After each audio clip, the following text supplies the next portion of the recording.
E no episódio de hoje, entre outras coisas, você vai ver: a ciência está começando a mexer em limites que pareciam intocáveis. Como nós nascemos, como o nosso corpo funciona e até o que pode permanecer depois de nós morrermos. E talvez estejamos entrando na era em que a própria biologia poderá ser reprogramada. Veremos também a primeira cidade em Marte que talvez comece a ser construída antes mesmo de qualquer ser humano chegar lá. A ideia apresentada é que quem fará o trabalho pesado serão os robôs autônomos. Cientistas estão usando inteligência artificial para controlar baratas ciborgues. China apresenta um robô humanoide chamado de Fuxi, que pode reproduzir movimentos humanos mesmo estando à distância, talvez um dia na Lua ou em Marte, por exemplo. Bora entender tudo isso aí e mais algumas coisas das novas tecnologias.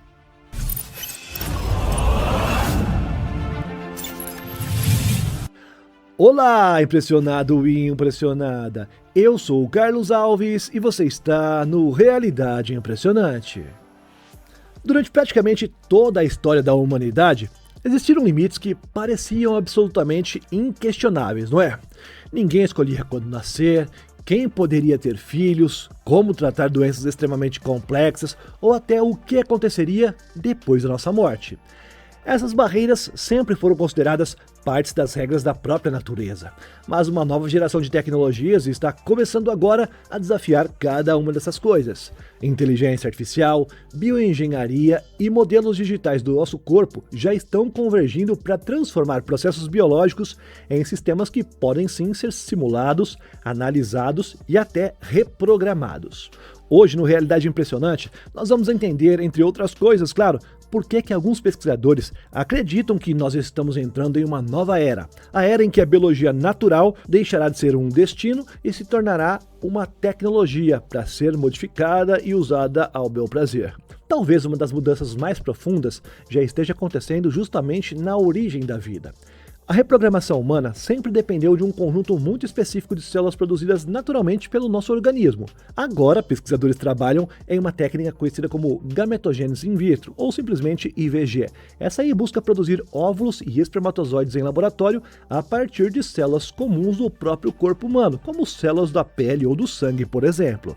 O processo começa revertendo essas células ao estado de células-tronco pluripotentes, capazes de transformar em praticamente qualquer tecido do organismo. Depois, elas são conduzidas por sinais químicos até se desenvolverem como células reprodutivas. Se essa tecnologia realmente atingir a maturidade esperada, poderá abrir possibilidades completamente novas para pessoas com infertilidade, ampliar as opções reprodutivas de diferentes famílias e até reduzir a dependência de doadores em determinados tratamentos. Mas a transformação não para no nascimento, viu? Enquanto uma parte da ciência tenta reprogramar a origem da vida, outra parte trabalha para copiar o próprio corpo humano para dentro de computadores. É o conceito conhecido como gêmeo digital. Em vez de analisar apenas os exames isolados, pesquisadores constroem uma réplica virtual extremamente detalhada de um órgão ou até mesmo de todo o organismo se for necessário. Eles fazem isso utilizando as mesmas leis físicas que simulam aviões, carros de corrida e até as espaçonaves. Um dos projetos mais conhecidos é o Living Heart Project, que desenvolveu modelos digitais capazes de reproduzir o funcionamento do coração humano com um alto nível de precisão. A ideia é simples, mas é bem poderosa, viu?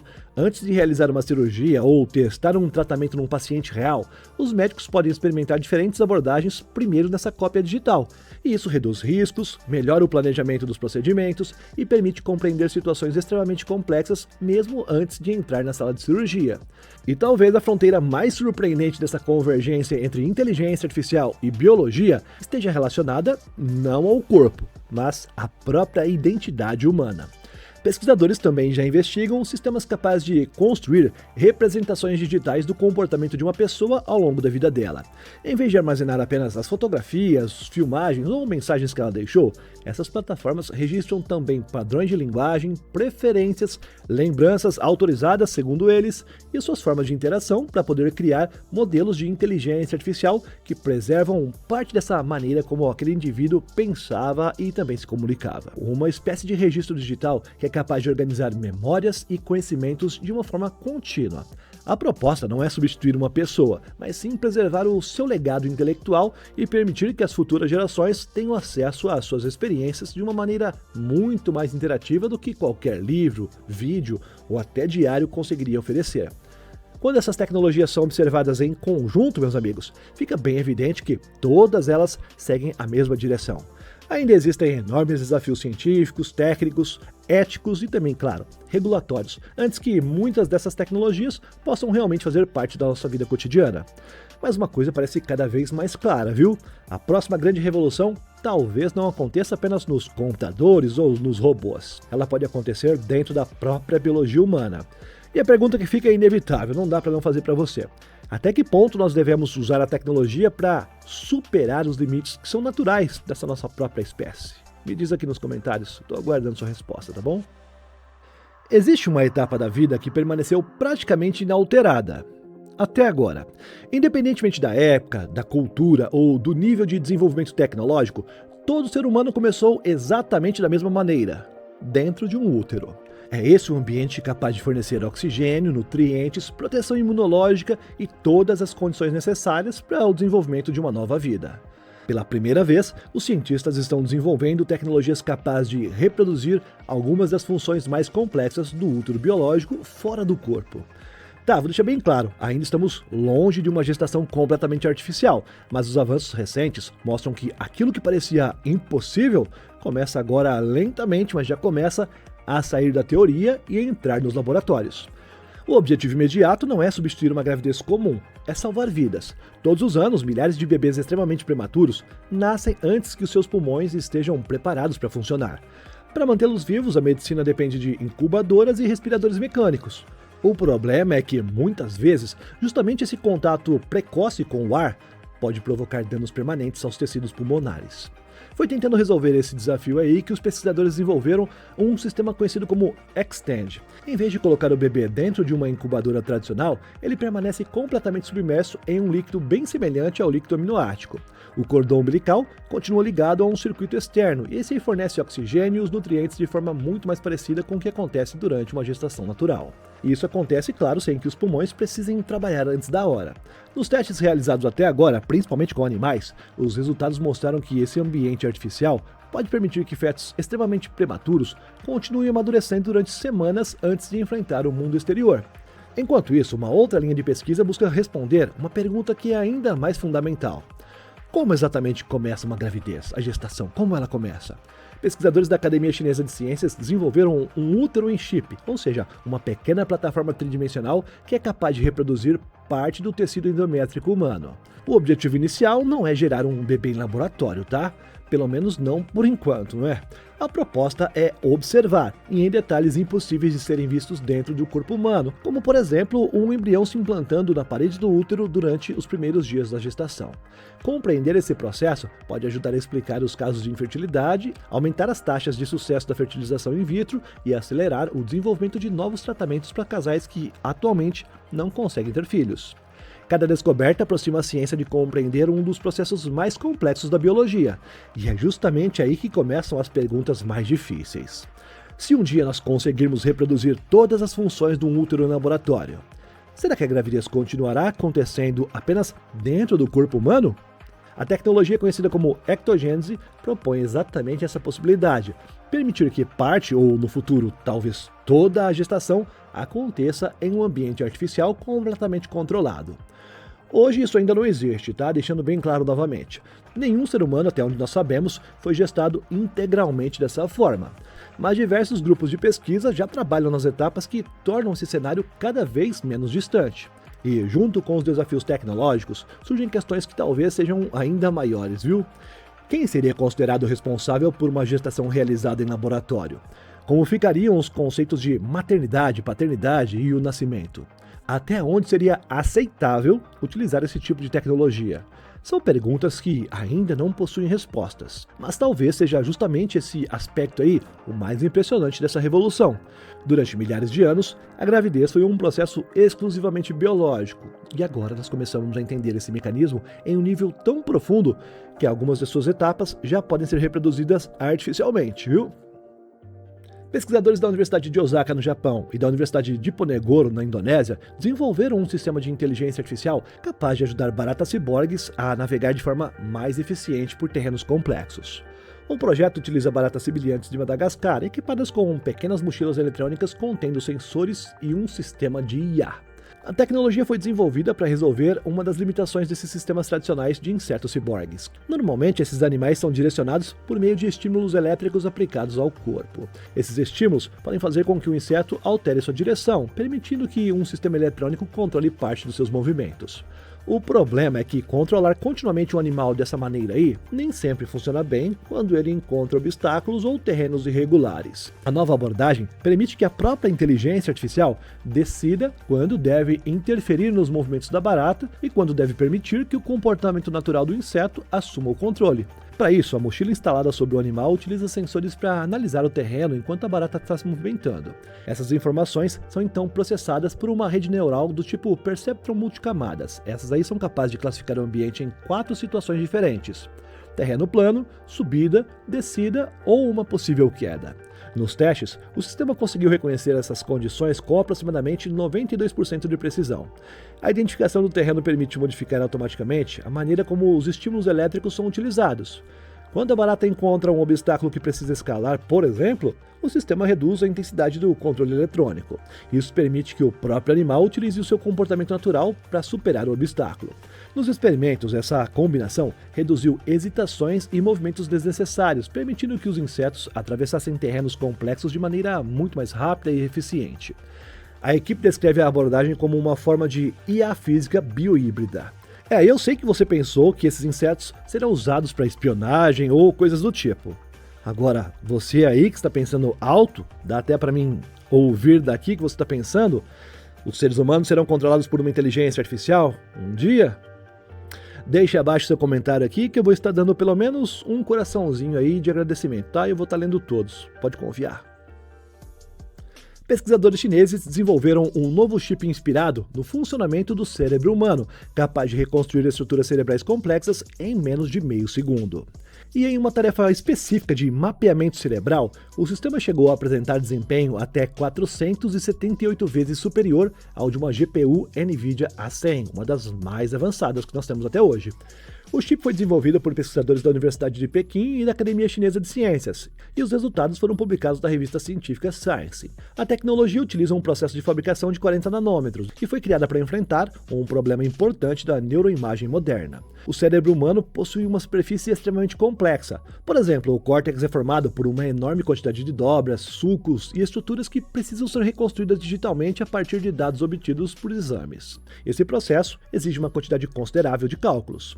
Em computadores tradicionais, ainda existe um outro problema, tá? A memória armazena as informações enquanto o processador realiza os cálculos. Isso significa que enormes quantidades de dados precisam viajar constantemente entre essas duas partes do sistema. Esse movimento consome energia e também cria atrasos. Os pesquisadores chineses decidiram eliminar parte desse problema utilizando uma arquitetura conhecida como processamento em memória. Nesse sistema, armazenamento e processamento acontecem dentro da mesma estrutura. O chip utiliza dispositivos chamados de memristors de mudança de fase, componentes que são capazes de armazenar informações através de diferentes estados físicos. Mas os pesquisadores fizeram algo particularmente interessante nisso tudo. Uma característica desses comportamentos, conhecida como deriva de condutância, normalmente é tratada como um problema. Nesse caso, ela foi utilizada como parte do próprio processo de computação. Com isso, o chip consegue realizar os cálculos neurais dinâmicos diretamente da memória.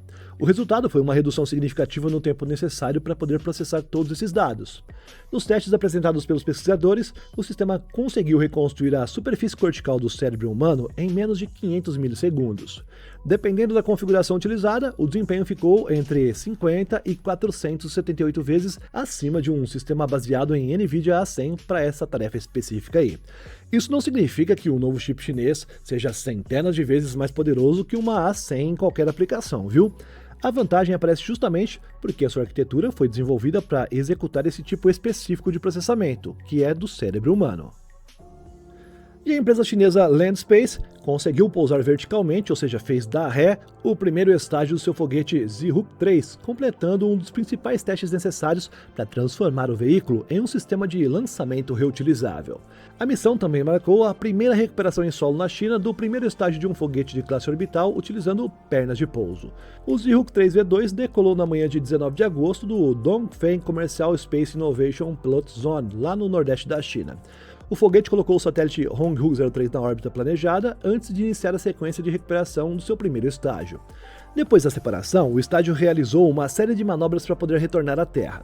Ele mudou sua orientação em alta altitude, acionou os motores para reduzir a velocidade durante a reentrada, atravessou a atmosfera e realizou uma nova queima durante a aproximação final. E pouco antes de chegar ao solo, 4 pernas de pouso foram abertas, e ele conseguiu fazer o que todos estavam esperando. O estágio então pousou verticalmente em uma área de recuperação no condado de Ming, na província de Gansu, aproximadamente 390 km distante do local de lançamento. Um dos detalhes que diferencia os Zihuk 3 de outros foguetes reutilizáveis é a sua construção. O veículo utiliza uma estrutura de aço inoxidável, material também utilizado no sistema da Starship da SpaceX. A missão foi descrita como a primeira recuperação de um booster de aço inoxidável depois do lançamento orbital. O primeiro estágio utiliza 9 motores Chunk 12A que queimam metano líquido e oxigênio líquido. Esses mesmos motores são responsáveis tanto pela propulsão durante a subida, quanto pelas manobras necessárias para reduzir a velocidade do estágio durante seu retorno. A recuperação aconteceu na segunda missão orbital do Zihuk 3. Construir uma cidade em Marte exigiria muito mais do que simplesmente transportar seres humanos até o planeta. Antes que a população possa viver por lá, será necessário preparar terrenos, instalar sistemas de energia, construir estradas e também montar habitats capazes de proteger os seus ocupantes do ambiente marciano, claro. E uma startup norte-americana acredita que grande parte desse trabalho deverá ser realizada antes mesmo da chegada dos primeiros moradores. A Cosmic Robotics apresentou um plano para utilizar uma frota de máquinas autônomas na construção da infraestrutura necessária para uma futura cidade em Marte, com o objetivo de iniciar essas operações em meados da década de 2030. A empresa foi fundada por James Emerick, que anteriormente trabalhou na Boot Robotics, Lewis Jones, que possui experiência na SpaceX, NASA, GPL e Relative Space. O cara tem um currículo bom, hein? A ideia parte de um problema que é relativamente simples. Os foguetes podem transportar pessoas e equipamentos até outros mundos, mas alguém ainda precisa construir a infraestrutura depois que eles chegarem por lá. Para a Cosmic Robotics, depender de apenas astronautas para realizar esse trabalho não seria suficiente para construir uma instalação em grande escala. Para isso, a empresa pretende desenvolver máquinas capazes de realizar essas tarefas aí de maneira autônoma, ou seja, sem nenhum ser humano estar presente. A tecnologia começa a ser desenvolvida aqui mesmo na Terra. A principal máquina da empresa é atualmente o Cosmic One, um sistema autônomo de aproximadamente 4,5 toneladas que já é utilizado na construção de grandes fazendas solares dos Estados Unidos. O robô consegue manipular painéis solares de aproximadamente 40 kg e posicioná-los com precisão milimétrica. Segundo as informações divulgadas pela própria empresa, o sistema pode trabalhar sob calor, chuva ou até mesmo neve, e já conseguiu mais do que dobrar a produtividade em comparação com equipes humanas. A empresa também já trabalha sob contratos com a NASA e tecnologias relacionadas à construção lunar. O plano para Marte prevê uma evolução gradual dessas máquinas. Primeiro, os robôs precisariam preparar o local da futura instalação, removendo obstáculos e nivelando o terreno. Depois seriam responsáveis pela implantação da infraestrutura, incluindo sistemas de energia, grandes conjuntos de painéis solares e redes básicas de estradas. Se esse plano avançar um pouco mais do que os caras estão dizendo, os primeiros equipamentos enviados para preparar uma futura instalação marciana poderão chegar antes das primeiras equipes humanas por lá. E se ou quando os primeiros moradores desembarcarem, parte da infraestrutura necessária para recebê-los já poderá ter sido construída por máquinas autônomas. E a China apresentou um novo modelo de robô humanoide desenvolvido para realizar operações em locais onde enviar uma pessoa poderia representar um grande risco para ela. Chamado de Fuchs, o robô foi desenvolvido pela Norinco, uma empresa estatal chinesa ligada ao setor de defesa. O sistema foi apresentado durante a World Robot Conference 2026, em Pequim, e foi projetado principalmente para missões de reconhecimento, patrulhamento e operações em ambientes perigosos. Mas uma das principais características do Fuchs não está apenas no próprio robô. A Norinco desenvolveu junto com ele um sistema de teleoperação chamado de External Avatar, ou avatar externo. A tecnologia permite que um ser humano possa permanecer em um local seguro enquanto está controlando remotamente um robô humanoide em um outro ambiente. O sistema detecta os movimentos realizados pelo operador e transfere essas ações para o Fuchs, que consegue reproduzi-las em tempo real. Para tornar isso aí possível, os engenheiros trabalharam em tecnologias de percepção de movimentos humanos, transferência de movimentos entre corpos diferentes e controle coordenado de todo o corpo do robô. Segundo a Norinco, esse sistema consegue reproduzir de maneira bem precisa os movimentos realizados por um operador durante uma operação remota. O External Avatar foi apresentado como a primeira solução chinesa de teleoperação desenvolvida de uma maneira independente para robôs humanoides de tamanho completinho aí, na classe de aproximadamente 90 kg. A proposta é estabelecer um modelo no qual um ser humano permanece distante da área de risco enquanto o robô está executando fisicamente a operação naquele local. Esse tipo de teleoperação também levanta uma possibilidade bem interessante para aplicações futuras, claro, fora da Terra. Um sistema baseado no mesmo princípio poderia, em teoria, permitir que robôs humanoides fossem enviados para a Lua ou talvez até Marte para realizar trabalhos antes ou durante a presença dos astronautas. Essa aplicação espacial não faz parte do projeto Fux apresentado pela Norinco, tá? Mas é uma extensão possível do conceito de utilizar robôs humanoides como avatares físicos em locais inacessíveis ou perigosos. Existe, porém, uma diferença bem importante entre a Lua e Marte, por exemplo. Aqui no nosso satélite natural, o atraso das comunicações com a Terra é de aproximadamente 1,3 segundo em cada sentido, tornando alguma forma de teleoperação terrestre bem possível, embora com um atraso perceptível. Já em Marte, a distância torna o controle direto muito mais difícil com a atual tecnologia. O sinal pode levar aproximadamente de 3 a 22 minutos em cada sentido, ou seja, você move um robô aqui agora e daqui 22 minutos ele responde e retorna mais 22 minutos, dependendo da posição dos planetas, claro. Nesse caso, o robô humanoide precisaria combinar teleoperação com níveis muito maiores de autonomia, ou seja, uma IA controlando o robô por lá, executando localmente parte das ações enquanto ele está recebendo comandos e objetivos enviados aqui da Terra. Uma outra possibilidade futura seria controlar esses robôs a partir de uma base ou uma nave localizada próximo ao próprio planeta, ou próximo à área que estaria trabalhando. O princípio continuaria semelhante ao demonstrado pelo Fux, separar fisicamente um ser humano do ambiente onde o trabalho está sendo realizado e é perigoso. Se gostou desse episódio, já sabe, né? Deixe seu like e confere a sua inscrição. Não esquece, não. Às vezes ela pode ter desinscrevido aí. Vê se o YouTube não tirou a sua inscrição. Na sua tela tem duas novas sugestões, uma aqui e outra aqui. É só escolher e clicar que eu tô te esperando lá, tá bom? Valeu, obrigado por estar comigo até aqui mais uma vez e te espero no próximo vídeo.